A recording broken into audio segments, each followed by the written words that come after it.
नमस्कार विद्यार्थियों। आज हम सभी पढ़ेंगे हिस्ट्री। ये मेरा पहला चैप्टर है।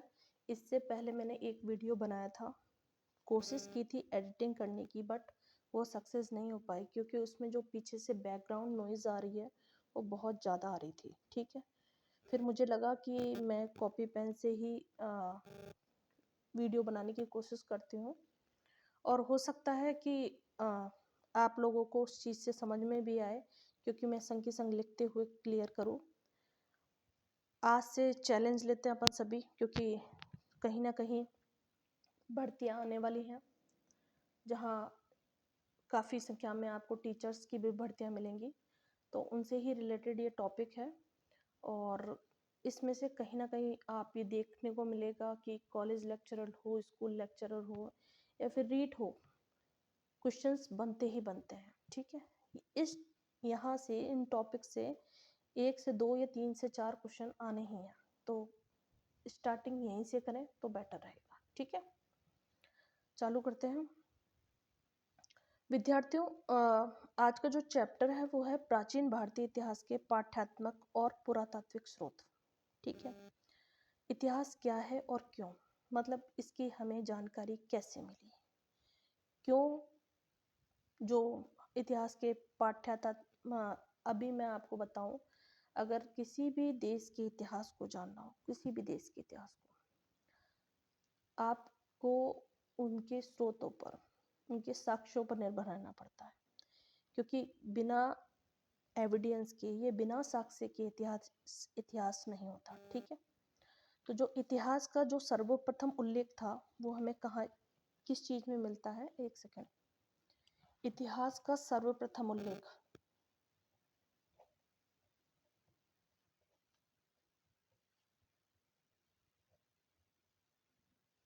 सर्वप्रथम उल्लेख कहाँ से मिलता है? अर्थव्य से।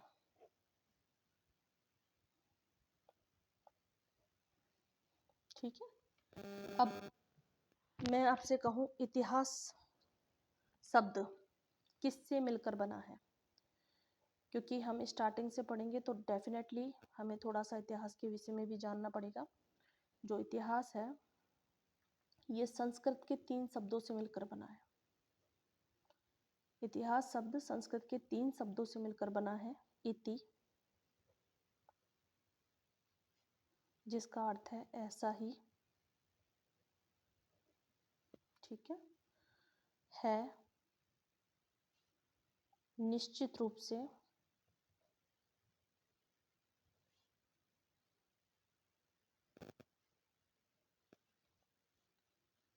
एवं आस। इतिहास, अगर आप इसे टुकड़ों में डिवाइड करके देखेंगे तो ये इतिहास संधि विच्छेद कर कर, जिनका तीनों का अर्थ क्या आ रहा है? इति का अर्थ है ऐसा ही, है का निश्चित रूप से, और आस का मतलब था। ऐसा ही निश्चित रूप से था, वही इतिहास है। ठीक है, अंग्रेजी में हिस्ट्री शब्द की, अंग्रेजी में इतिहास को क्या लिखते हैं? हिस्ट्री। और इस शब्द की व्युत्पत्ति कहाँ से हुई है? ग्रीक यूनानी शब्द से। ठीक है, कहाँ से हुई है? ग्रीक यूनानी शब्द से। और इसी भाषा के हिस्टोरिया से ये हिस्ट्री निकल कर आया था। हिस्टोरिया से ये शब्द निकल कर आया, क्या? हिस्ट्री। ठीक है, इतना क्लियर है। अब जो हिस्ट्री शब्द का सर्वप्रथम प्रयोग किया था, हिस्ट्री शब्द का सर्वप्रथम प्रयोग करने वाला कौन था? सर्वप्रथम प्रयोगकर्ता यूनानी इतिहासकार हेरोडोटस।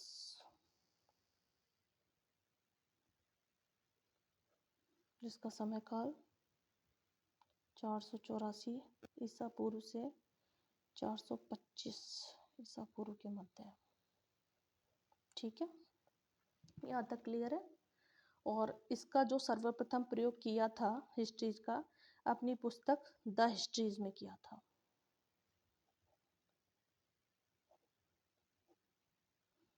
कौन सी पुस्तक? द हिस्ट्रीज में हिस्ट्री शब्द का सर्वप्रथम प्रयोग किया था।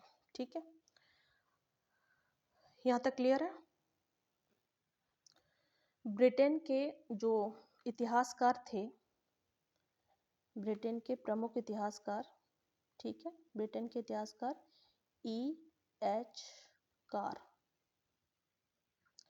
इनका मानना क्या था कि जो इतिहास है, ठीक है, यहाँ तक क्लियर है विद्यार्थियों, इतिहास अतीत और वर्तमान के बीच का, इतिहास अतीत और वर्तमान के बीच का अनवरत संवाद है। मैं आपको ये इनके बोले हुए कोटेज इसलिए लिखा रही हूँ क्योंकि कहीं भी आपसे परीक्षा में प्रश्न बन सकते हैं कि ऐसा किस इतिहासकार ने कहा कि इतिहास अतीत और वर्तमान के बीच का अनवरत संवाद है, लगातार चलने वाला संवाद है। ऐसा ब्रिटेन के इतिहासकार E.H. कार का मानना है। ठीक है, अब इसी से रिलेटेड कई, इतिहास से रिलेटेड कई आपको वो मिलेंगी सुनने को कि काफ़ी लेखकों ने इनके विषय में कहा। अगर आप देखें, एक दो मैं और ऐसा ही संवाद ले लूँ, किस कौटिल्य ने, ठीक है, कौटिल्य ने क्या कहा इतिहास के विषय में? तो कौटिल्य जी ने कहा कि राजा को प्रतिदिन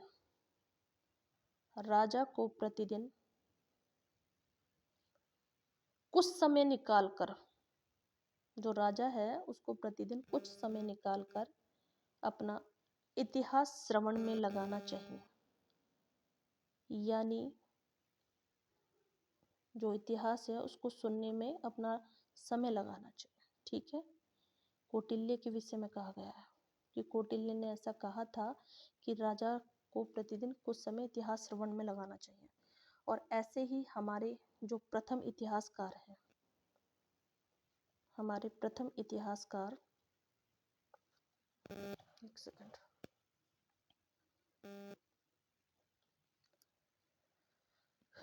जो कि कल्लण जी हैं,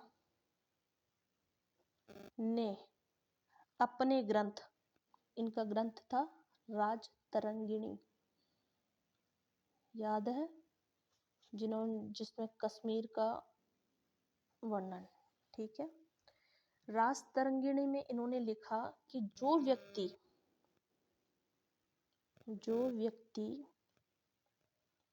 अतीत की घटनाओं को लिपिबद्ध करना चाहता है,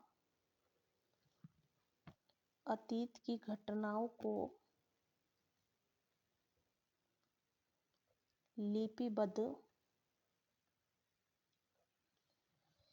इनका जो मानना है वो ये है कि कल्हण जी ऐसे कहते हैं कि जो व्यक्ति अतीत की, जो बीत गया समय, अगर उसकी घटनाओं को लिपिबद्ध करना चाह रहा है, उसकी घटनाओं को सहेज कर रखना चाह रहा है, तो उसे न्यायाधीश की भांति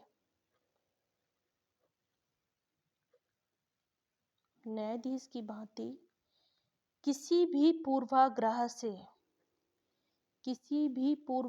पूर्वाग्रह का मतलब है कि पहले जो उसको किसी ने बोला हो कि नहीं ये व्यक्ति ऐसा रहा है, ऐसा गलत है, ये है, उन चीजों पर उसको ध्यान नहीं देना चाहिए। उसे उस वक्त के निर्णय को अपने ध्यान में रखकर काम करना चाहिए। पूर्वाग्रह से बिल्कुल पूरी तरह से मुक्त होना चाहिए। ना तो उसको बैकग्राउंड को देखना चाहिए कि ये व्यक्ति अमीर है तो हमें इसके साथ न्याय कैसे करना चाहिए, और ये गरीब है तो हमें न्याय कैसे करना चाहिए। तो कोई भी, ये जो कोटेज कहा था कि किसी भी व्यक्ति को यदि इतिहास के विषय में जानना है तो जो व्यक्ति अतीत की घटनाओं को लिपिबद्ध करना चाहता है, अतीत की घटनाओं को सहेज कर रखना चाहता है, उसे न्यायाधीश की भांति किसी भी पूर्वाग्रह से मुक्त होना पड़ेगा। ठीक है, यहाँ तक क्लियर है। अब हम देख लेंगे कुछ इतिहास से रिलेटेड कुछ प्रसिद्ध परिभाषाएं जो कहीं ना कहीं एग्जाम में जरूर पूछी जाती हैं, लेकिन हमें ध्यान में नहीं आती उस वक्त जब हम एग्जाम हॉल में बैठे रहते हैं कि ये आखिर किस व्यक्ति ने ऐसा कहा। ठीक है, बहुत सिमिलर से क्वेश्चंस लगते हैं कि हाँ शायद इसने कहा होगा, इसने कहा होगा, पर अनुमानतः हम ढंग से नहीं लगा पाते। इसलिए इन कुछ एक प्रसिद्ध जो इतिहास के विषय में परिभाषाएं हैं आप एक बार देख लें। ठीक है, बी क्रोचे। बी क्रोचे जी क्या कहते हैं? समस्त इतिहास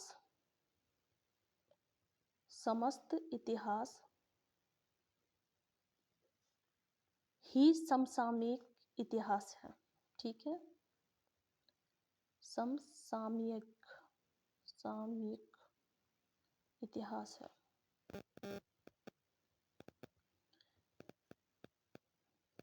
ये मानना है BH क्रोचे के अकॉर्डिंग।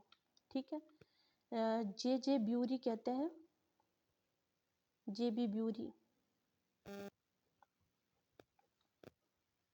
इन्होंने क्या कहा है? इतिहास विज्ञान है।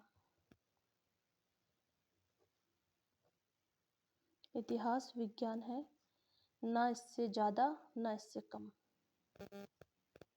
ज्यादा और ना इससे कम, इससे कम। ठीक है, जबकि जो अगर आप देखें कार्ल मार्क्स जिन्होंने वर्ग संघर्ष का कहा था, ठीक है, तो उनका विचार क्या है? कार्ल मार्क्स जी कहते हैं समस्त पूर्ववर्ती इतिहास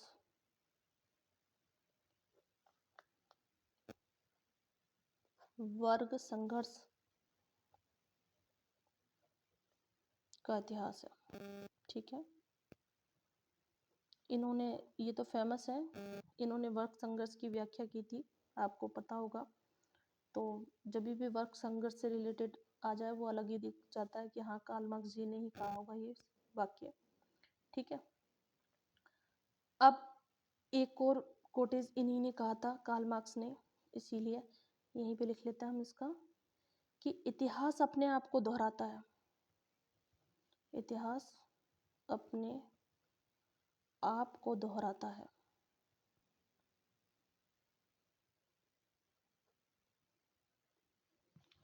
पहले त्रासदी,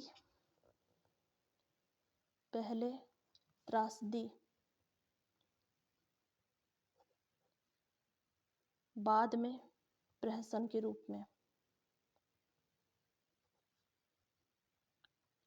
देखा जाए ना तो विद्यार्थियों, हमें इतिहास से बहुत कुछ सीखने को मिलता है, कुछ नया नहीं होता। कभी भी किसी भी देश में कुछ भी नया नहीं है। जो चीजें आने वाले भविष्य में होंगी पीछे ये हो चुकी हैं, और फिर भी उसके बावजूद हमने कभी इतिहास से कोई शिक्षा नहीं ली, देखा जाए तो। ठीक है, वर्तमान की परिस्थितियों में जो धर्म है, इससे पहले भी आपने पढ़ा होगा धर्म की राजनीति काफी इतिहास में रही है। तो नया कुछ भी नहीं होना, सब हो चुका है पहले इतिहास में और उसी को हम पढ़ते हैं। ठीक है, अब यहाँ पर जो कॉलिंगवुड है, कॉलिंगवुड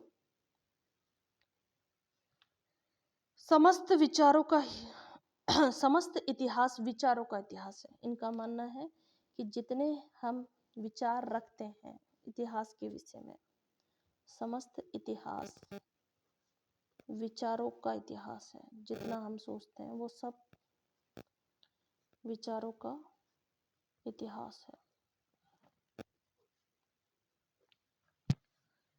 परिभाषा ही मैंने इसलिए ली क्योंकि कहीं ना कहीं यहाँ से भी आपने अगर नेट का पेपर भी देखा होगा तो इस बार शायद कॉलिंगवुड से रिलेटेड एक परिभाषा पूछी गई थी।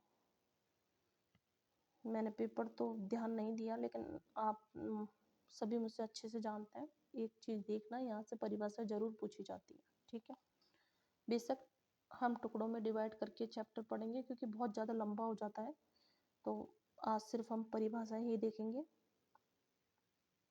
मगर आप यदि सच में रोज रोज थोड़ा सा भी देख लोगे ना, इतना ही देख लोगे, तो भी आपका क्वेश्चन कहीं नहीं जाना। ठीक है, वॉन रॉके क्या कहते हैं? वॉन रॉके इन्होंने कहा है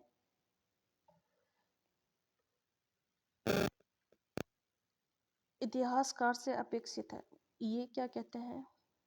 इनका मानना है इतिहासकार से कि जो भी इतिहासकार से ये अपेक्षा करते हैं, इन्होंने सीधा टॉन्ट मारा इतिहासकार के ऊपर कि इतिहासकार से अपेक्षा है कि अतीत में जैसा था उसे वैसा ही प्रदर्शित करें।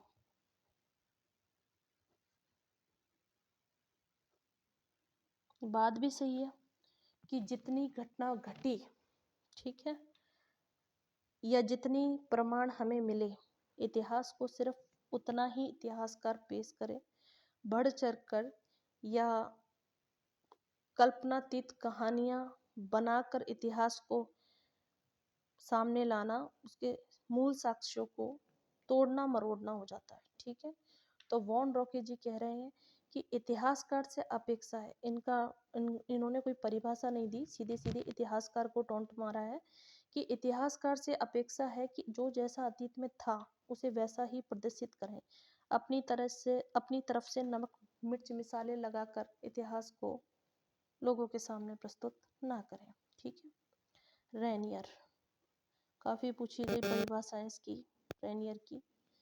अब तो क्या नहीं पूछते, काफ़ी एग्जामों में पूछ लिए। रेनियर जी कहते हैं कि इतिहास सभ्य समाज में रहने वाले मनुष्य के कारण वो अनुभव की कहानी है, कि इतिहास जो सभ्य समाज में हमारा आपका और जो पहले बीत गया, अब ऐसे तो नहीं बोल सकते कि कुटिल समाज, इतिहासकार भी एक शब्दों की मर्यादा को रहकर ही बात करता है। तो रेनियर जी साहब कहते हैं कि इतिहास सभ्य समाज, अब हालांकि समाज कैसा है ये तो कह नहीं सकते, लेकिन इतिहास सभ्य समाज में रहने वाले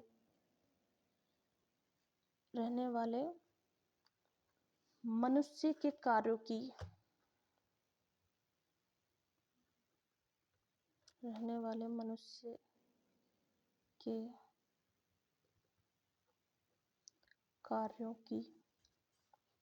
अनुभव की कहानी है।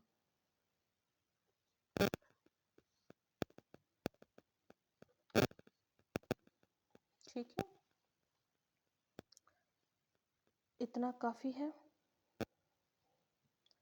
क्वेश्चन यहाँ से भी बन सकते हैं, तो आप देख लेना, और एक दो यदि कहानियाँ लेनी है तो बता दो। यहाँ एक कल्याण जी की भी वो ले लेंगे, क्योंकि इनकी भी फेमस रास्तरंगिणी थी, तो मैंने आपको बताया, फिर भी एक परिभाषा ले लेते हैं हम। और क्योंकि कहीं ना कहीं कहते हैं ना, दुर्भाग्य होता है, तो जो नहीं पढ़ते वहीं से कुछ ना कुछ क्वेश्चंस आ जाता है। तो पहले हम कल्याण जी की एक परिभाषा और ले लेते हैं। इन्होंने कहा है अतीत वृत्तांतों के लेखन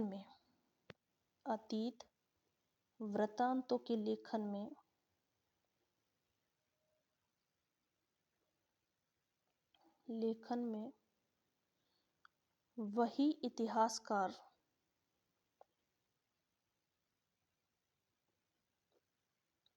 वस्तुनिष्ठ, श्लाघ्य, निष्पक्ष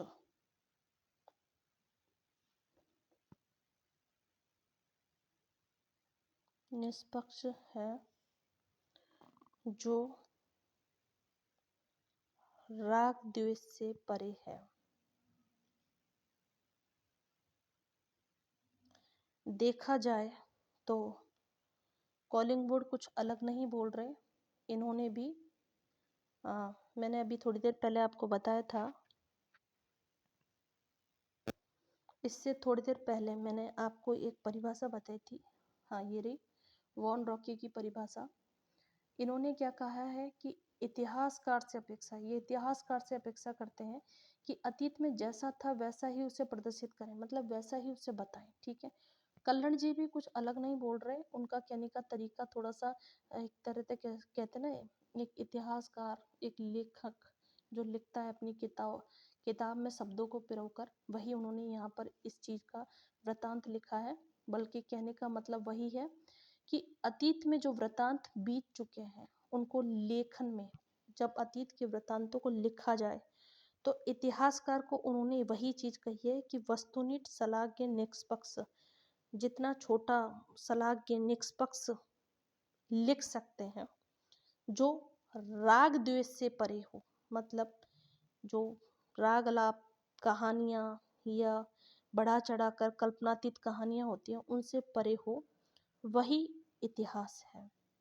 तो ये सारे जो इतिहासकार हैं इन्होंने कहीं ना कहीं बहुत कुछ अच्छी परिभाषाएं दी हैं, और कुल मिलाकर इनका जो सबका मानना है कि लेखक को एक तरह से बिल्कुल निष्पक्ष होकर अपना वृतांत लिखना चाहिए, क्योंकि कहीं ना कहीं यदि वो इतिहासकार है तो उसे बिल्कुल सच्चाई को सामने लाना चाहिए। ये नहीं कि अपनी तरफ से दो चार शब्दों को नमक मिर्च मसाले लगाकर जोड़ दे। ठीक है, वरना इतिहास फिर वो इतिहास नहीं रह जाता। तो आज के लिए इतना ही काफ़ी है। अगर आपको थोड़ा सा भी वीडियो अच्छा लग रहा है तो प्लीज़ विद्यार्थियों सपोर्ट कीजिए, क्योंकि मैंने काफ़ी कोशिश की थी एडिटिंग करने की। यकीन माने मैंने मेहनत करने की भी कोशिश की कि मैं आपको अच्छे से बता सकूं, बट कहीं ना कहीं मुझे एडिटिंग में थोड़ी प्रॉब्लम आई, जिसका मैं बता भी नहीं सकती कि मैंने कितने दिन रात में जाग कर कोशिश की उसके लिए। कोई ना, कॉपी पेन से ही काम चलाएंगे हम। मेरे कभी एडिटिंग के दौरान मेरी जो पेन की है उसकी आवाज़ आना, या स्लाइड से अप ऊपर नीचे करते हैं उसमें भी आवाज़ आ रही थी, तो उस चक्कर में मैंने वीडियो हटा दिया और मैंने कोशिश की कि मैं आपको कॉपी पेन से ही समझाऊं। पर कोई ना, इससे भी बहुत अच्छे से पढ़ा जा सकता है, पढ़ने वाला हो तो। आपको थोड़ा सा भी वीडियो अच्छा लगता है तो प्लीज़ शेयर सब्सक्राइब कीजिए। मैं आपके लिए पर डे एक वीडियो डालूंगी, कोशिश करूंगी कि एक दिन में 2 बार वीडियो डल जाए, और समय के साथ हम रोज़ाना पढ़ेंगे। आप सिर्फ आधा घंटा मेरा वीडियो देख लीजिए, यकीन माने इतिहास में आपको कोई फेल नहीं कर सकता, ये मैं मेरा दावा दे रही हूँ। ठीक है, क्योंकि मैं भी एक पद पर बैठी हुई हूँ, इसीलिए मैं उस चीज़ से कह रही हूँ। आप जब तक किताबों को डीपली नहीं पढ़ोगे ना बेटा, कुछ नहीं होना। पढ़ना तो पड़ेगा, बिना पढ़े नौकरी नहीं मिलती। ठीक है, और बस इतना ही। धन्यवाद।